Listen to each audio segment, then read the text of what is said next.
If you are preparing for Java interviews or trying to level up your problem solving skills, recursion in Java is unavoidable.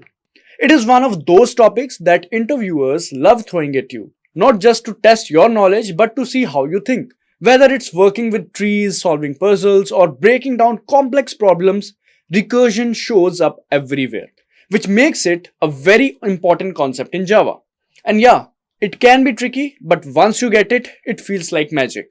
Trust me, if you want to ace those interviews or handle advanced coding challenges, learning recursion is very important. Now, before we begin, make sure to subscribe to the channel and hit the bell icon to never miss any update. Alright, so let's first understand what is recursion. Recursion is when a function calls itself to solve a problem. It keeps breaking the problem into smaller parts until it reaches a point where it doesn't need to call itself anymore. This point is called the base case. Now, think of it like this. The function handles a small part of the task and asks itself to handle the next smaller part over and over until it finishes. In programming, it works the same way. Let's say you want to solve a problem like calculating the factorial of a number. Factorial of 5 is 5 into 4 into 3 into 2 into 1. We all know that. Now, instead of multiplying all the numbers at once, you break it down. You know that the factorial of 5 is just 5 times the factorial of 4. That is 5 into 4 factorial.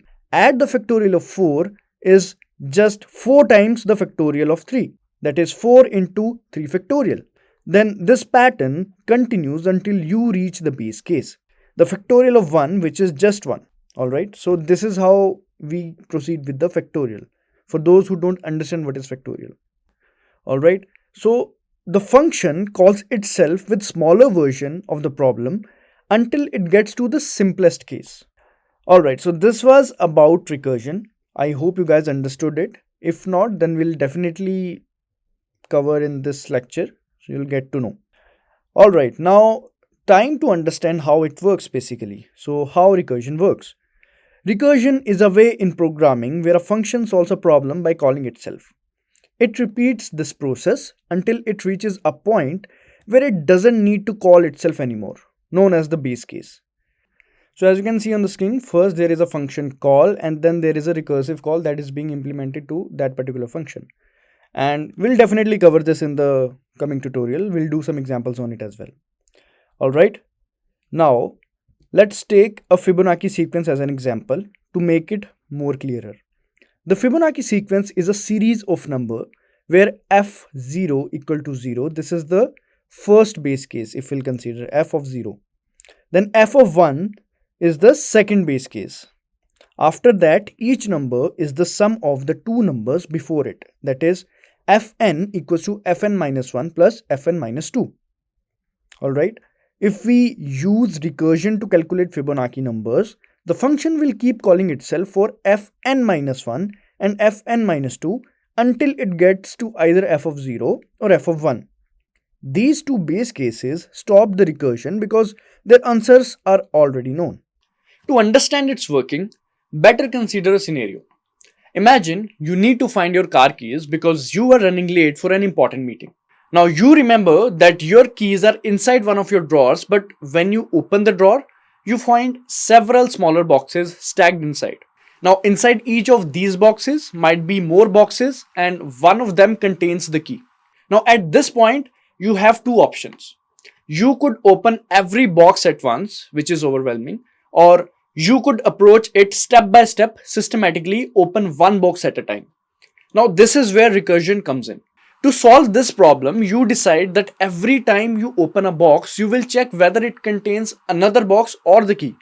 If it's just the another box, you will open the one next. You keep doing this, digging deeper and deeper into the boxes until finally reach a box that has no more boxes inside, just your car key.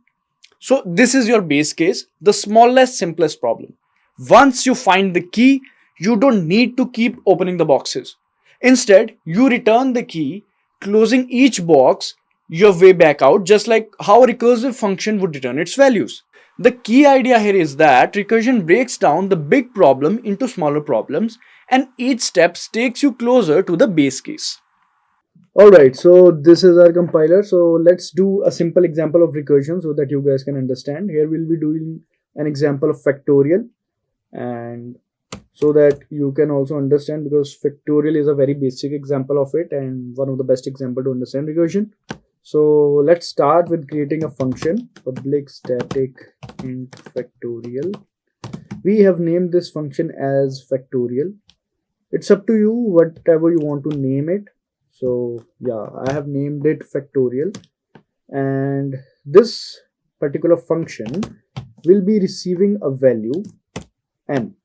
Alright, so this factorial function will be receiving a value n, and whatever the code inside it will definitely do that. But let's first do the main function also, because it is also a crucial part of this particular function. Alright, so let's remove this. Now first of all, we'll define a variable and assign a particular number to it. For example, we want to do the factorial of 5. So here 5 we have assigned to it. You can also take input from the user, but I'm just considering 5 is the number of which I want to do factorial of. Now we have specified the number directly in the code. Now we have to check if the number is non-negative, because we can't do factorial of a number which is negative. So for that we have to put in a condition. All right, now if num is less than, just a second, num is less than 0, then we have to print something. System dot out, just a second guys, system dot out dot print ln. Alright, system.out.println. Here we'll be displaying a simple message saying that factorial of a number. Factorial is not defined for negative numbers. Alright, simple as that. Okay, now if the number is non-negative, for that we'll use the else condition. Alright, system.println. So here we'll write factorial of num. Okay, so as we know that the factorial this function is there, so here we'll be calling this particular function and we'll be passing this value to it, which is num. So basically what we are doing is we are basically calling this function factorial here, and we are passing a value that is num, and this function is receiving this value over here, and then we'll perform the factorial logic over there. Alright, now we have passed this. If the number is non-negative, of course 5 is non-negative, we'll pass 5 here, and now we'll be writing the logic about it. Now if n equals 0, for this also we have to write for this particular condition. If the value which is being passed is 0, then we will simply return 1, because we know the factorial of what we call 0 is 1. So factorial of 0 is 1. So this is basically a base case. Okay, so base case for you guys, I should write base case factorial of 0 is 1. Alright, so if 0 factorial equals to 1, so if the value is 0, so we'll simply return 1. Alright, now in the else part, what we'll do is, the main game is here, we'll return n into factorial of n minus 1, because we know here n is 5 and n minus 1 is 4. Alright, so what we are doing is 5 into 4. And we know that factorial goes like 5 into 4 into 3 into 2 into 1. So one number is less. But now the question is how it is going to 5, then 4, then 3, how it is iterating. So we are basically doing the recursive call to the factorial function again and again, again and again. So as you can see, this is a factorial call to this function itself. Alright, till it will keep on calling this function till it becomes equal to 0. This is the base case. Alright, so basically this is a recursive case, and let me write so that you guys can understand. Let me comment this thing. We are basically doing here 5 into 4. Alright. Then this 4 will be passed here and 4 is not equal to 0. So it will again come to the else condition. Then it becomes 4 into factorial of n minus 1. That is 4 into factorial of 4 minus 1, which is equals to 3. Then this will go here like that. Then it will become 5 into 4 into 3. Then 3 is not equals to 0. Then again 3 will come. 3 into 3 minus 1 equals to 2. Then 2 goes here. Like that it will go. I hope you guys are understanding. Like this. Alright. Now also this is the what we call the recursive case. This is the base case where the particular recursion will stop, and this is the recursive case where it will keep on calling the same function until this particular condition is met. Simple as that. Alright. Now these things we already mentioned, that if the number is less than 0, then simply we'll display a particular message that number can't be 0. You can't do a factorial of a number which is 0. Then here is the else block where we are just calling that if number is not negative, then it will simply display and call this factorial num. We are passing this num here. We have passed 5 as we know. 5 and then this whole thing works. I hope you guys are understanding what I'm trying to say. So basically the factorial of a number means multiplying that number by every number smaller than it down to 1. For example, if I'm doing the factorial of 6, then what I'm doing is I'm multiplying that number by every number that is smaller than that. For example, 6 into 5 into 4 into 3 into 2 into 1, like that. Now in this particular case we are doing the factorial of 5, so it will go 5 into 4 into 3 into 2 into 1, which is equal to 120. So I hope this particular question will give, I repeat, so I hope this particular example will give us 120. Let's check. So there is some error over here. All right. As you can see, factorial of 5 equals to 120. So it is displaying this. Factorial of num is the number which we are passing. Factorial of 5, and this is what we passed, and the result is coming back here. So it is displaying like this. 120 comes back here because we are returning it. And the base condition, till the base condition is met, the product of this all these are equal to 120. So it is displaying like this. I hope you guys understand this. Now I want you to try this same example on your own so that you can also understand and practice it. But do try this example because it is a very important and a basic example, and it is necessary for you to practice this particular example because it's a very important step in learning recursion.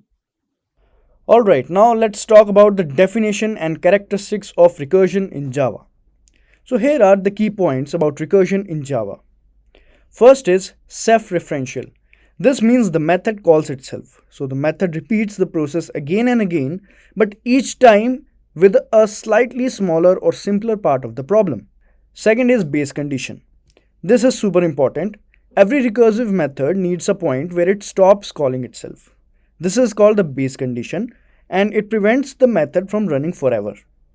When the method hits the condition, it returns a result instead of calling itself again. Third is divide and conquer. Now recursion works by breaking the problem into smaller chunks. It handles each small part and then combines the solution to solve the overall problem. This makes solving complex problems easier. Then there is stack-based execution. When a method calls itself, Java keeps track of each call using something called a stack. Every time the method calls itself, a new stack layer is added. Once the method finishes or hits the base condition, the layer gets removed one by one, starting from the last one. Then there is memory sensitive. Now, since each recursive call creates a new layer on the stack, recursion can use a lot of memory. If there are many calls, that is too many recursive calls, can even cause memory problems, which is something to watch out for. So these were the characteristics of recursion in Java. Alright. Now, so recursion basically in Java helps to solve by breaking the problem into smaller parts, but it also requires careful control to avoid memory issues. Alright. Now, we will discuss some of the best practices for using recursion in Java programming. Now, here are some best practices for using recursion in Java. First one is define a clear base case. Make sure every recursive function has a clear base condition. This prevents the method from running forever and ensures that it eventually returns a result. Then there is progress towards a base condition. Each time the function calls itself, it should get closer to the base condition. This means that with each step, the problem becomes smaller or simpler, so the function eventually stops calling itself. Then there is avoid unnecessary recursive calls. Try not to make extra recursive calls that aren't needed, as this can slow down the program. If possible, use techniques like memoization, that is storing the results to avoid repeated calculations, or tail recursion, that we will be discussing further, to make the code faster. Alright, then there is test and validate. Always test your recursive functions thoroughly to make sure they work as expected. Recursive code can be tricky, so testing helps catch many mistakes. Use the right data structure. Now, choosing the right data structure like arrays, lists, or trees can make your recursive algorithms more efficient and easier to manage. They help keep track of the data in a way that fits the problem you are solving. Now, by following these tips, you can write recursion that is clear, efficient, and safe from common problems. Alright, now let's understand what is the base condition in recursion. So in recursion, the base condition is what stops the function from calling itself over and over again. It is like safety switch that prevents the function from running forever. Without it, the function would keep repeating, leading to an error called stack overflow. The base condition is usually set up as an if statement in the condition. When this condition is met, the function returns a value and stops making further recursive calls. For example, in factorial function, the base condition is n equals 0. When this is met, the function returns 1, halting the recursion. Without a base condition, the recursive function would keep calling itself indefinitely, resulting in a stack overflow error. So I hope you guys have understood about the base condition in recursion by looking at this example also. Now let's understand the difference between a recursion and iteration. Alright. So first of all, we will be covering each point of this based on the things. For example, the first point would be approach. So in recursion, this solves a problem by breaking it into smaller parts and functions calls itself to solve each smaller part. Whereas in iteration, it solves a problem by using loops like for loop or while loop, which repeatedly execute a block of code until a certain condition is met. Now we will differentiate between them on the basis of code complexity. In recursion, the code is usually shorter and easier to read because it expresses the solution in a clean, natural way. But it might make more time to fully understand if you're not used to thinking recursively. Whereas in iteration, the code can be longer and requires more steps like manually updating and tracking variables. It can look more complex but is often easier for beginners to follow. Then there is performance. Recursive function can be slower because every time the function calls itself, it adds an extra overhead, like a new function calls in. If there are too many recursive calls, it can even lead to errors like stack overflow. Whereas in iteration, iterative loops tend to run faster because they don't need to create new function calls. They are generally more efficient in terms of both time and space. Alright, now talking about recursion in terms of memory usage. Each recursive call creates a new stack frame, that is a memory slot where the function details are stored. If there are too many calls, the memory can fill up quickly. Whereas in iteration, loops are used to set amount of memory because only the loop variable need to be stored. This makes iterative solutions generally use less memory than the recursive ones. Now talking about the tail recursion. This is a special kind of recursion where the recursive call is the last thing the function does. And talking about iteration, some programming languages can automatically turn tail recursive functions into loops behind the scenes, which avoids the memory problem. However, Java doesn't optimize tail recursion like other languages do. So these were some of the differences between the recursion and iteration. Now let's have a look at the difference between the tailed and non-tailed recursion. So first one is tail recursion. So in tail recursion, the last thing the function does is calling itself again. The function doesn't need to do any more work after that call. It just makes the call and returns the result right away. Because there's nothing left to do after the call, some programming languages can make this process more efficient by avoiding using extra memory. Now let's talk about non-tail recursion. In non-tailed recursion, the function still calls itself, but it has to do something else after that call. This means the function can't return the result right away. It has to hold on to the previous steps, which uses more memory. And if the function keeps calling itself too many times, it can run out of memory and cause an error. So these were the differences between the tailed and non-tailed recursion. Now let's discuss the advantages and disadvantages of recursion. First up, we have our advantages of recursion. So recursion are easier to solve complex problems. Recursion helps break down tough problems into smaller, easier pieces, making it simpler to handle and understand. And it is reusable code. Once you write a recursive function, you can use it in different parts of your program without writing it again. This makes your code more flexible and reusable.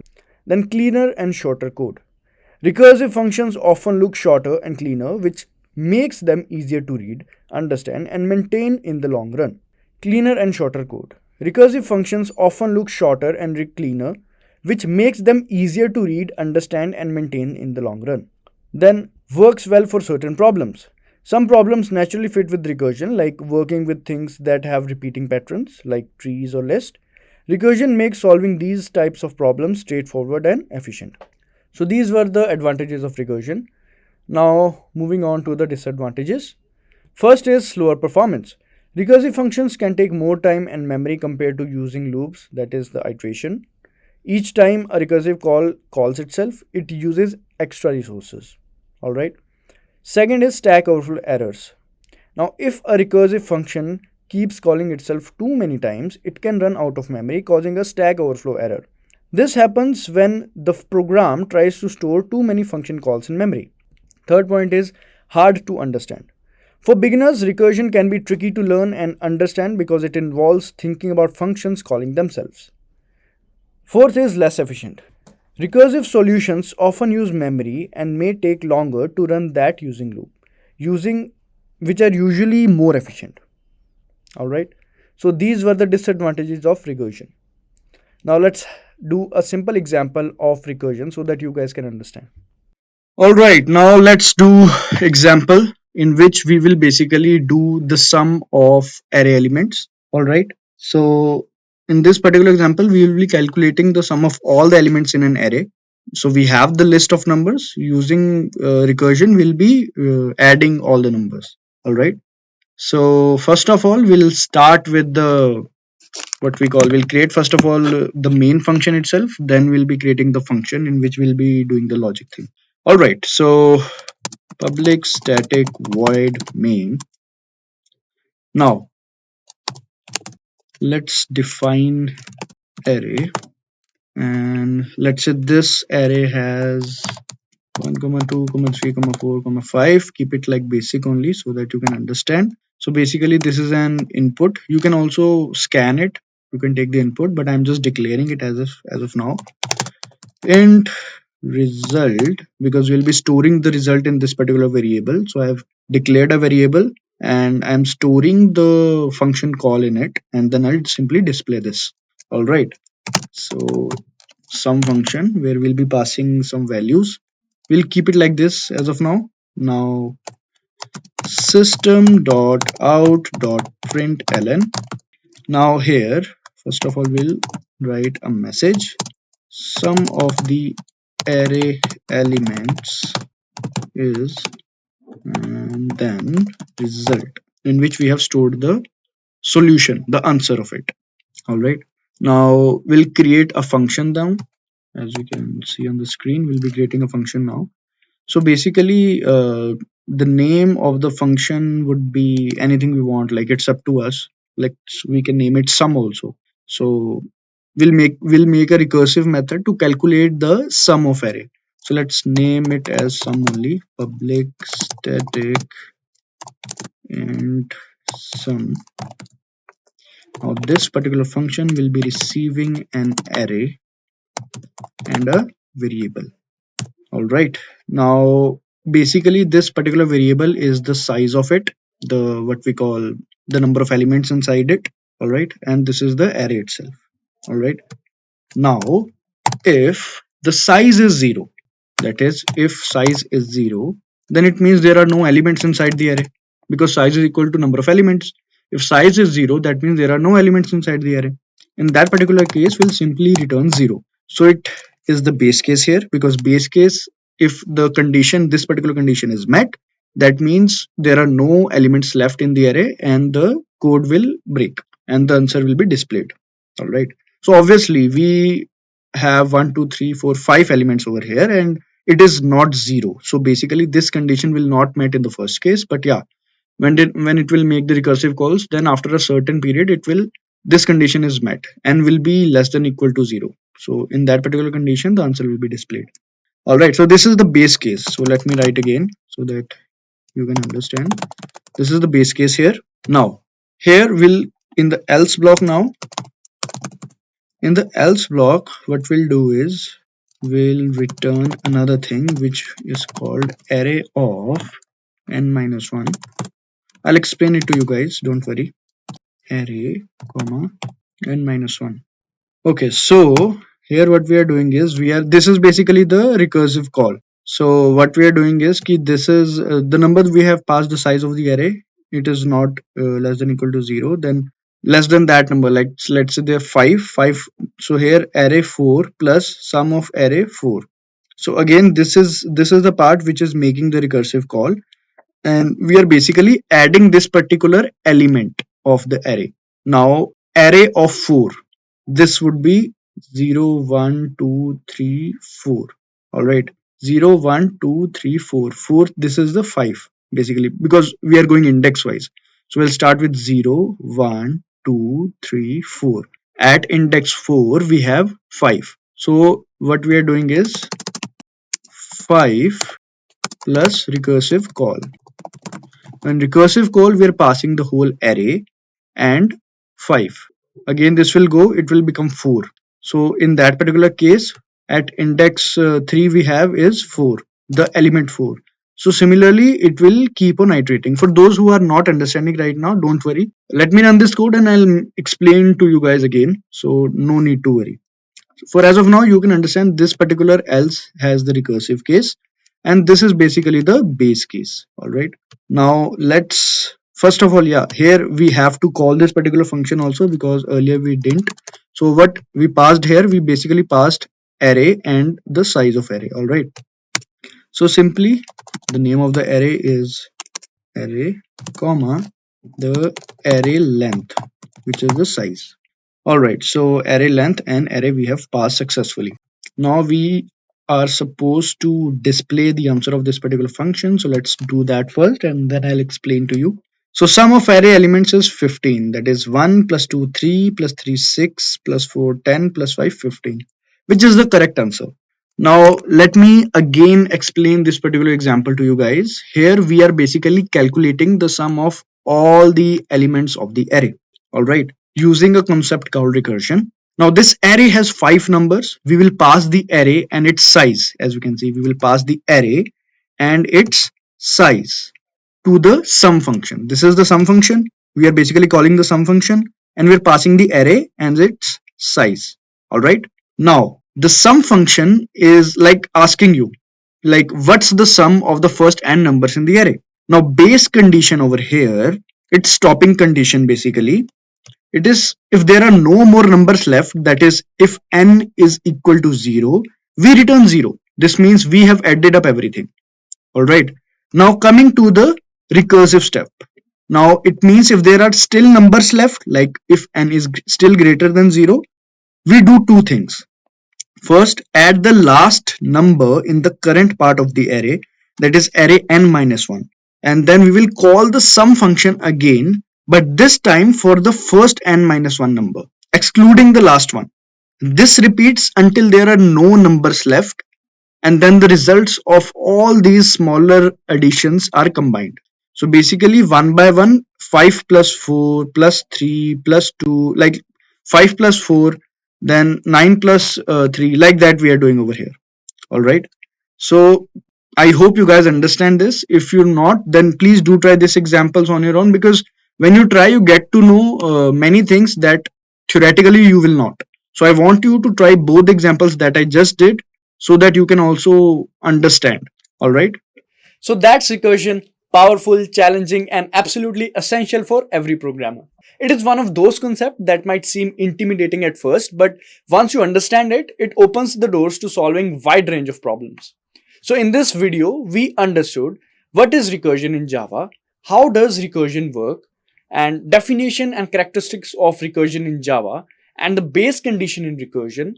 Then we understood how a particular problem is solved using recursion and the difference between recursion and iteration, and much more things with hands-on examples. Now, if you have got any questions, drop a comment and we will be able to help you. And hey, don't forget to like, share and subscribe for more career insights.